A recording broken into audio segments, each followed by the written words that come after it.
Bonjour et bienvenue dans la vidéo hebdo du club e-devenir trader. Alors avant de vous parler de ce scandale financier qui fait beaucoup de bruit en ce moment, je fais un rapide rappel sur ma toute nouvelle formation consacrée aux sorties de trading. Donc dans ce cours de trading, je vous dévoile les stratégies de sortie de position qui marchent véritablement en bourse et tout ça avec des tests statistiques à la pluie. Alors cela va vous permettre de sortir au meilleur moment d'un trade, c'est-à-dire grâce à des niveaux statistiques qui se déterminent visuellement en 2 clics de souris, mais aussi grâce à un plan de trade simple, mais qui change pour chaque palier. Donc c'est là d'où vient le concept qui est vraiment atypique par rapport à tout ce que vous pourrez lire ou trouver en trading et sur les concepts de sortie de position. Donc j'ai libéré 3 places supplémentaires qui sont valables encore 48 heures. Alors, notre petit scandale financier de l'année. Alors, il concerne GoEx. C'est une entreprise qui est spécialiste de Wi-Fi et qui est cotée à Madrid. Donc, c'est un petit peu la pépite espagnole technologique du moment. Alors, ce qui s'est passé concrètement, c'est que le week-end dernier, on a appris dans la presse qu'il s'agissait en fait d'une vaste entreprise de falsification des comptes, alors que ces mêmes comptes étaient publics et audités depuis 4 ans. Donc, comment se fait-il que les autorités de régulation, le commissaire aux comptes, voire les analystes financiers chargés de suivre cet opérateur de réseau Wi-Fi, donc GoEx, ont tout simplement été d'une incompétence affligeante, c'est-à-dire qu'ils ont à aucun moment décelé la supercherie sur 4 années quand même d'audit et d'analyse. Donc je pense pas qu'un jour on ait la réponse à savoir ce qui s'est exactement passé. Mais la conclusion de cette histoire, c'est qu'en bourse, on ne peut faire confiance qu'à son money management et au graphique. Alors, qu'est-ce qui s'est passé historiquement, ou on va dire plutôt chronologiquement sur ce titre? Alors, le titre a commencé par perdre 70% en l'espace de 2 séances. Donc, c'était la séance du 1er juillet et la séance du 2 juillet. Ensuite, la cotation a été suspendue. Et le week-end juste après qui s'en est suivi, le PDG et fondateur historique du groupe a avoué, donc je crois que c'était le 6 juillet, il a avoué lors de son dernier conseil d'administration, puisqu'il a démissionné ensuite, que les comptes étaient tout simplement truqués depuis 4 ans. Donc voilà, 183 millions d'euros de chiffre d'affaires qui n'existent pas. Et donc pour ceux qui se souviennent de l'affaire Enron, on a ici un petit peu un cas similaire, mais en version espagnole. Donc le titre GoEx, juste avant on va dire ce scandale financier faisait 2 milliards d'euros de capitalisation boursière. Il n'en fait plus que 500 millions. Et selon le cabinet Gotham City Research, il en vaut 0. Donc ils ont effectué une publication de 93 pages qui remet en question toutes les données de GoEx. Et pour eux, ils visent tout simplement un objectif de cours de 0 parce que rien ne justifie que cette action ne vale quoi que ce soit en bourse. Donc tout est bidonné, que ce soit le nombre de hotspots Wi-Fi qui ont été déployés ou les comptes que Gotham accuse être gonflés artificiellement. Donc pour Gotham, le chiffre d'affaires n'est pas de 183 millions d'euros, mais plutôt de 10 millions d'euros. Donc je ne sais pas si vous imaginez l'ampleur de cette supercherie. On a vraiment c'est le scandale de l'année, voire de la décennie là. Donc en gros, on a une démission, plus une déclaration d'insolvabilité. Donc concrètement, pour les actionnaires, je suis désolé, mais ça sent un petit peu le roussi. Concernant les collatéraux de cette affaire, on va avoir un gros discrédit donc et une méfiance auprès des investisseurs qui souhaitent investir sur des petites sociétés, puisque c'est typiquement le genre de choses qui va... c'est l'affaire qui va effrayer tout le monde pendant plusieurs semaines, voire plusieurs mois. Donc si vous regardez cette vidéo chaque week-end, c'est justement pour ne pas vous retrouver dans ce genre de situation. Et je vais analyser maintenant rapidement le graphique de GoEx et mettre en avant pourquoi ce graphique tout simplement ne correspondait pas du tout à une opportunité d'investissement juste avant la cata qui vient de s'opérer sur ce titre. Alors GoEx, on a une action qui, comme vous le voyez, est une action avec un très fort momentum, en tout cas jusqu'au mois d'avril 2014. On avait d'ailleurs une splendide opportunité, un trade sur news que j'avais relaté dans la vidéo hebdo, et beaucoup de traders avaient pris ce trade, il était absolument magnifique. fin septembre.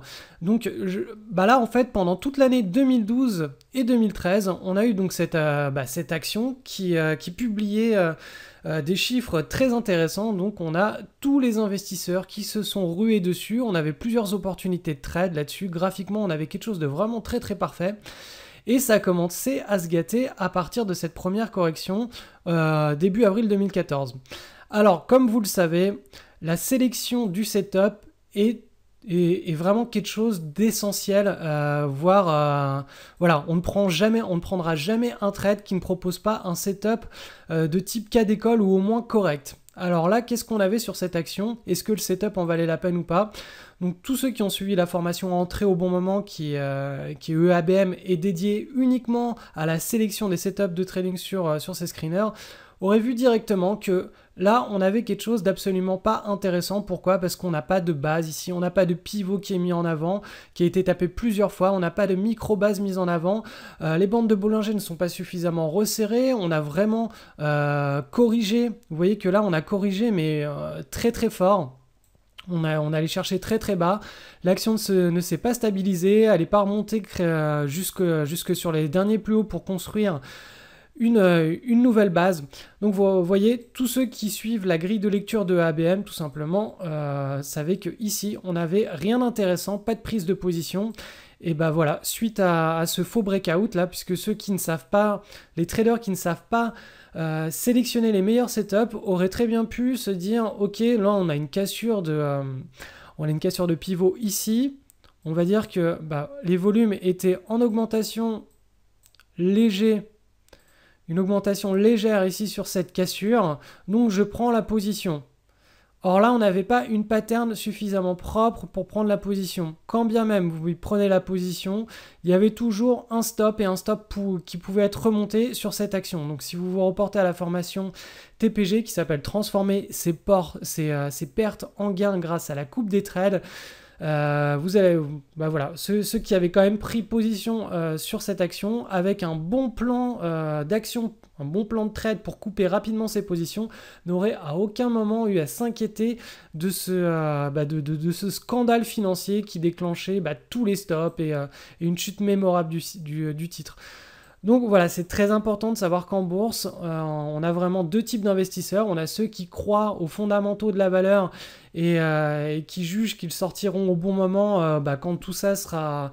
Quand la croissance de l'entreprise ou la valorisation de l'entreprise selon leurs propres critères seront bonnes et ils pourront donc sortir de l'action. Et puis on a les traders qui s'appuient uniquement sur la dynamique et le comportement des cours de bourse, donc sur les anomalies de marché, les anomalies statistiques, et ensuite ils ont un plan de trading pour justement entrer, sortir de position en risquant peu et en s'adaptant parfaitement au paysage boursier. Donc voilà, un très bel exemple ici, un très beau cas pratique en tout cas. Voilà, ça met en avant tout l'intérêt du travail que j'effectue chaque week-end pour vous, ce que je fais pour mon propre compte de trading, ce que les traders que je forme font pour leur propre compte de trading. Donc voilà, très bel exemple. On va passer maintenant aux quelques titres mis en avant cette semaine. Il faut savoir qu'on a des marchés qui sont très mauvais actuellement. Il y a 2 semaines, je vous avais envoyé un mail qui redirigeait vers une page, pas une vidéo cette fois-ci. Pourquoi? Parce que tout simplement, j'avais pratiquement aucun titre à présenter parce que je vous expliquais que le marché était pas bon. On avait soit une rotation sectorielle, soit une correction qui allait se mettre en œuvre. Là, pour le coup, c'est la correction qui s'est déployée, qui se déploie. Donc, pendant ces périodes-là, on reste tranquille, on reste cash, où on prend uniquement des petites positions sur des cas d'école. Et pendant ces périodes-là, il y a très peu de cas d'école. Donc 3 petites actions cette semaine, dont 2 allemandes et une cotée sur le NYSE. Alors la première est MUM, donc petite action allemande. Vous voyez qu'on a un petit peu de momentum, ça manque énormément de liquidité. Vous voyez qu'on a des trous de cotation un petit peu partout à droite à gauche. On a cette pattern qui s'est formée, elle n'est pas suffisamment belle à mon goût. Vous voyez que c'est pas parce qu'on a les bornes de Bollinger qui se resserrent et du volume sur le breakout qu'on a quelque chose de très propre. Là, c'est pas du tout, il n'y a pas suffisamment de prédictibilité, ça manque un petit peu de liquidité.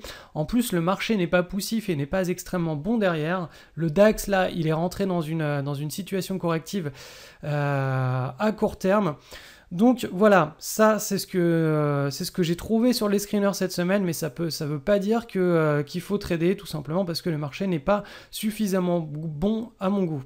Ensuite, celle-ci est beaucoup plus propre. Alors pourquoi est-ce qu'elle est plus propre? Parce que vous voyez qu'on a vraiment les cours là qui diminuent, leur fluctuation diminue sur la fin, on a des bandes de Bollinger qui se rétractent, on a une belle pattern chartiste. On a un momentum à moyen terme qui est bon. Vous voyez que sur le dernier mouvement de hausse, on n'a pas eu quelque chose de très poussif, à peine de quoi, si on avait une belle pattern ici, à peine de quoi neutraliser la position, voire prendre une petite plus-value, mais rien de fou. Donc voilà, des conditions de marché qui restent encore un petit peu choppy, mais ici on avait quand même une bonne pattern graphique. Dernier titre. Alors celui-ci c'est SWY, il est coté sur le NYSE, et ce que j'ai bien aimé sur ce titre, c'est surtout voilà, cette large base. On a un bon mouvement haussier là, un bon momentum avec des volumes en augmentation.